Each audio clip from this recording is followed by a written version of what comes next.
In January 2018, we had a white supremacy teach-in at our congregation.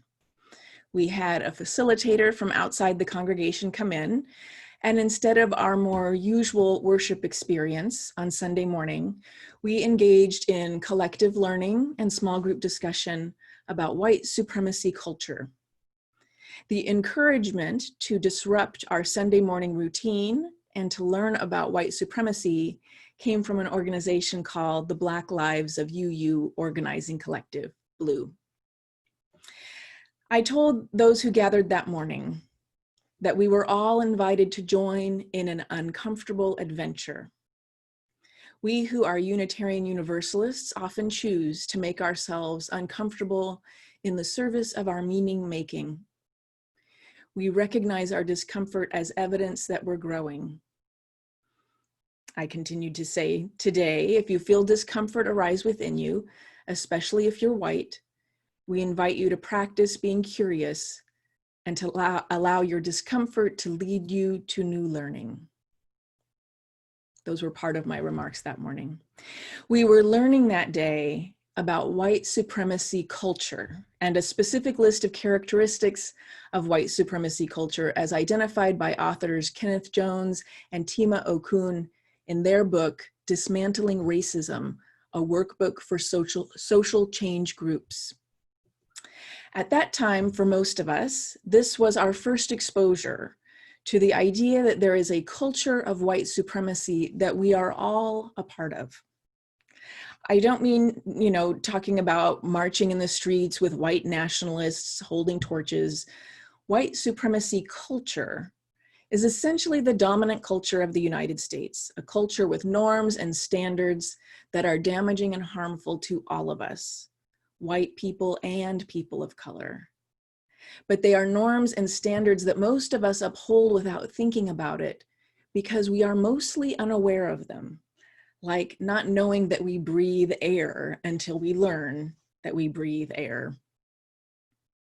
The characteristics of white supremacy culture are perfectionism, sense of urgency, defensiveness, quantity over quality, worship of the written word, paternalism, either or thinking, power hoarding, fear of open conflict, individualism, the idea that progress means bigger and more, objectivity, and the right to comfort.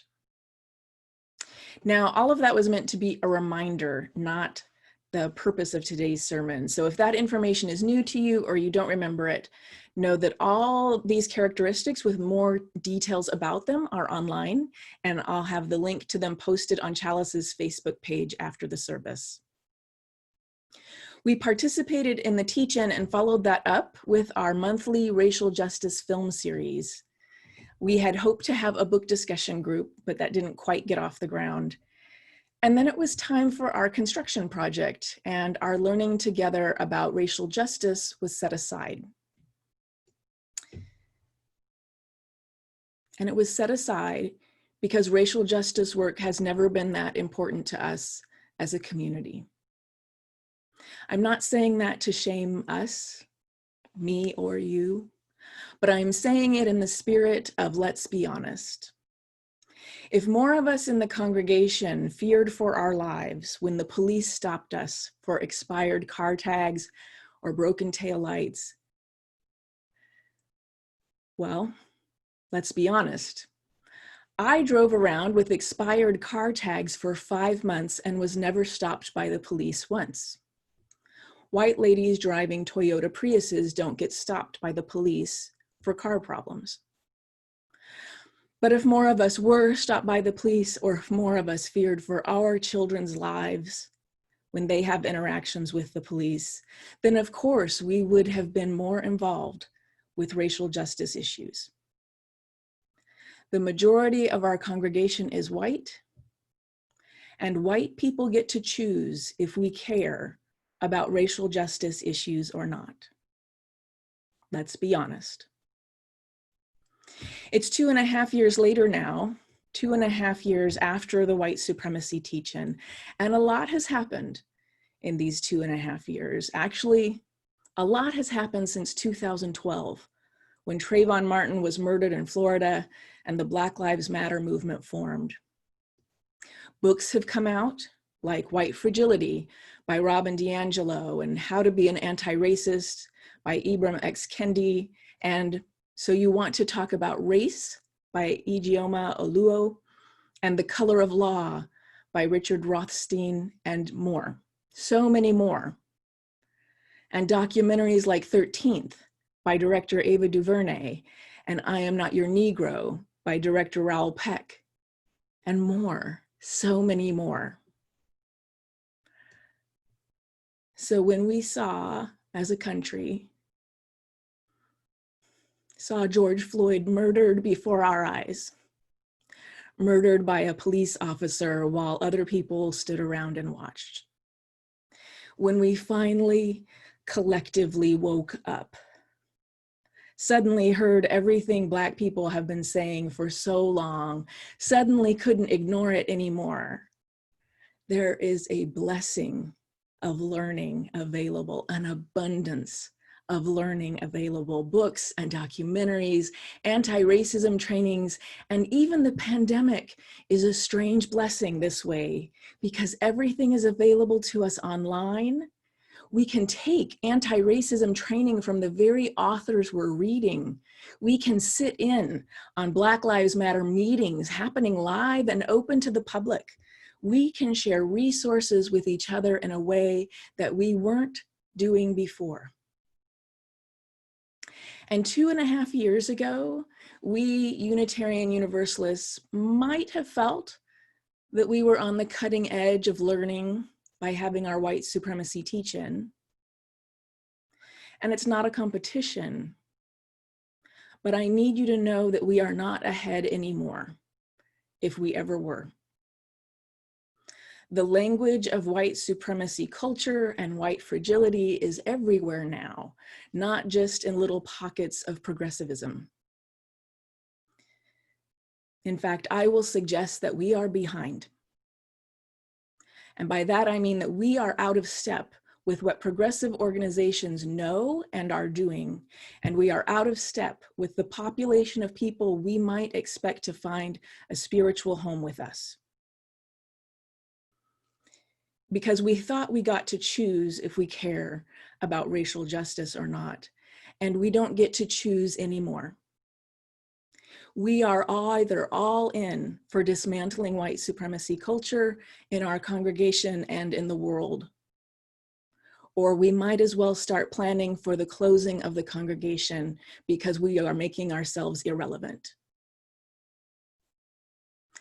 We thought we got to choose if we care about racial justice or not, when if we are to live our principles, the principles we claim to affirm and promote, the principles around which our entire community gathers, then we are called to work tirelessly, joyfully, determinedly, and relentlessly for racial justice in our country and for liberation for everyone.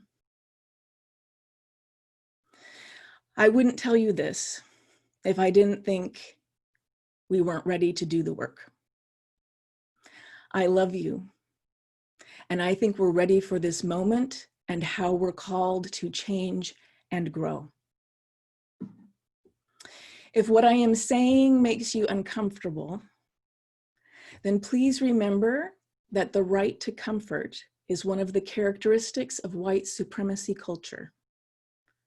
And the antidote to that, as described by Jones and Okun, is to understand that discomfort is at the root of all growth and learning. Welcome it as much as you can. Deepen your political analysis of racism and oppression so you have a strong understanding of how your personal experience and feelings fit into a larger picture. And don't take everything personally. If what I am saying makes you feel defensive, then please remember that defensiveness is one of the characteristics of white supremacy culture. And the antidote to that, as described by Jones and Okun, is to understand the link between defensiveness and fear. Fear of losing power, of losing face, losing comfort, losing privilege. Work on your own defensiveness. Name defensiveness as a problem when it is one. Discuss the ways in which defensiveness or resistance to new ideas get in the way of mission. If you feel sad or mad because we have not been perfect racial justice warriors, then please remember that perfectionism is one of the characteristics of white supremacy culture. And the antidote to that, as described by Jones and Okun, is to develop a learning organization where it is expected that everyone will make mistakes, and those mistakes offer opportunities for learning. This is my hope for us, that we will become a learning organization. If anybody knew how to overcome racism, we would have overcome racism already. If anybody knew how to dismantle white supremacy and white supremacy culture, we would have done that already. We are on a journey of discovery and exploration and mistake making and forgiveness and try again. And we are on this journey together. Nobody alone, nobody left out. Discomfort is at the root of all growth and learning. We can expect to be uncomfortable most of the time. And when you feel that way, I invite all of us to recognize that feeling and to know that that discomfort is opening the door to learning and transformation. Let's learn to be grateful for our discomfort. Let's learn to turn to each other and say, I'm so uncomfortable. What a blessing of growth and learning this is. Let's learn to be grateful for our mistakes. We can do this.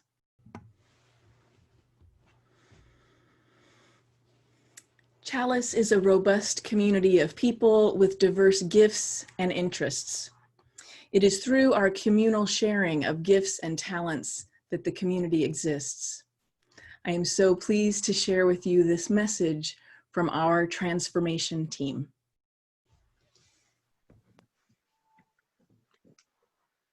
Greetings from the Chalice Transformation Team. I'm Des Marsh. My name is Dennis Brown. I'm Debbie Street-Idell. I'm Marshall Fogel. And I'm Amaki Ayipa. Our team was created last year to support our congregation's work for racial justice. Through education, self-reflection, and social action, the transformation team will assist the congregation to identify and dismantle white supremacy culture and racism at Chalice and the world.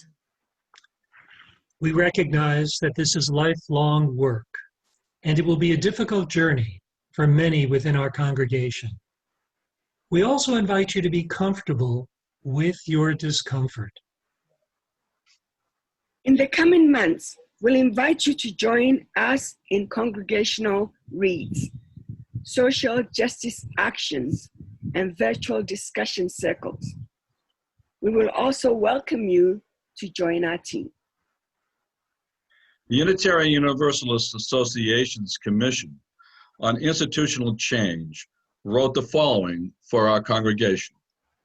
In this moment, when COVID-19 ravishes African American communities with disproportionate impact and uprisings of grief and anger against police brutality fill the news, we are called to respond.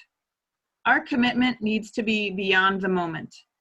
As Unitarian Universalists, we have undertaken work to dismantle systems of white supremacy in the past with little lasting success.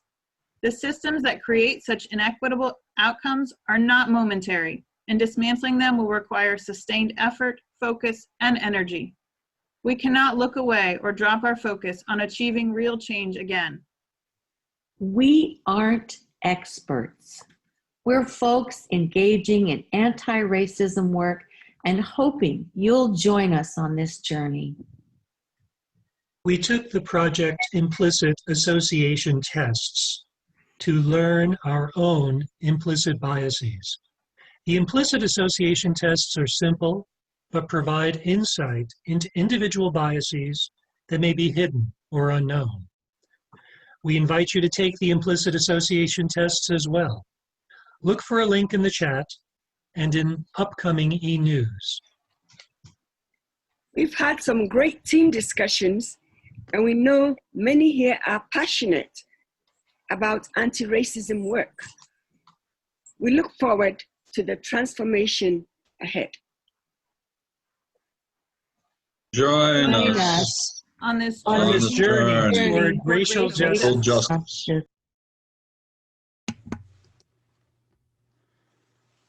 Chalice is not a place. We're a community of people.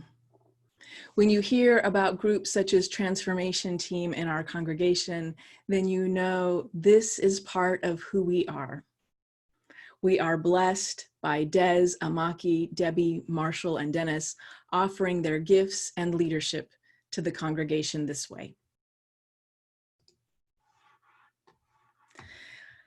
I hope and expect that Transformation Team will be asking much of us in weeks and months to come. This first ask is to take Harvard's implicit association tests. There are 15 different tests. They take around up to 10 minutes each, and you'll take the ones that interest you. I want to invite you to hold the outcomes of these tests lightly. These are not tests to tell you you're racist and you're not racist. In our context, they're meant to be interesting and thought-provoking. I want to say both that you don't have to tell people how you scored if you don't want to, and I hope we'll feel comfortable talking about the scores. If we are building a learning community, then we need to be learning together. I've taken the skin tone and race tests, and I scored as having no preferences. To be honest, that actually makes me a little suspicious of the tests because I don't think I'm above stereotyping people. I do think I'm a good test taker, so that's part of the invitation to hold it lightly. But when you start to take the test, it asks you what zip code have you lived in the longest? And for me, that's still the neighborhood I grew up in San Diego, which was a working class neighborhood. And the school I went to through first grade was very multicultural. So I thought that was interesting. That's the kind of conversation I hope will come of taking these tests together. Reflection, self-awareness. In our inspiration segment earlier in the service, the speaker talked about the concepts of white solidarity and white social capital. It feels very exciting to me that we're developing a language for talking about these things. It feels very exciting to me that we're living in a time when change and transformation suddenly feel so alive and possible. This is the time to step fully into the promises of our faith and to become the living tradition for everyone who needs us. May it be so.